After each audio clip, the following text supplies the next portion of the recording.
15 de France le week-end des Bleus, les Bordeaux-Béglais surnagent, Antoine Dupont au premier plan. L'UBB a encore fait des siennes face à Toulon. À l'image de Mathieu Jalibert, les Girondins ont brillé. À Lyon, Antoine Dupont a réalisé une incroyable entrée. De bon augure pour la suite. Le Racing 92 est revenu de Jambouin les valises pleines de regrets.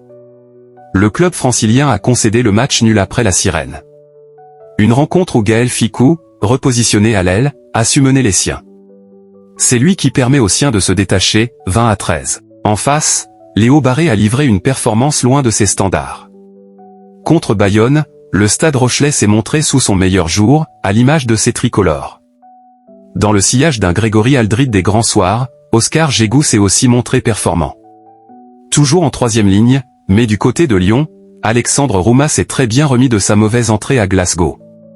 Aligné d'entrée à Gerland, le Toulousain a été un véritable poison en touche. Il s'est aussi illustré dans le jeu courant. Toujours devant, Julien Marchand a été à la pointe du combat. Derrière, Thomas Ramos n'a pas livré la meilleure performance de sa saison, c'est le tube de cette fin d'année et l'UBB a encore régalé Chaban. Évidemment, Mathieu Jalibert a illuminé les spectateurs girondins de ses gestes de classe à l'image de sa passe au pied pour LBB, de son 50-22 magistral ou de son essai. Devant, Maxime Lamotte a été précieux et continue de monter en puissance quelques semaines après sa première cape en bleu. Hiérarchie respectée à la mêlée. C'est sans doute le poste le plus fourni en France et ce week-end, les demi de mêlée ont connu des fortunes diverses. Entré en cours de jeu à Lyon, Antoine Dupont a éclaboussé de sa classe les Lyonnais. Passe au pied magistral, raffut, arrachage, il a tout fait et semble retrouver ce jambe d'avant blessure.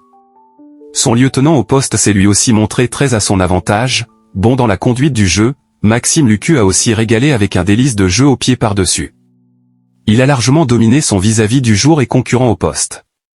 Derrière un pack peu conquérant, Baptiste Serin a été à la peine dans la conduite du jeu. À Perpignan et malgré la supériorité numérique de l'ASM, Baptiste Jonot a complètement déjoué. Ça passe au pied directement dans les mains de James Hall offre un essai au Catalan. En somme, la hiérarchie de la mêlée a été respectée.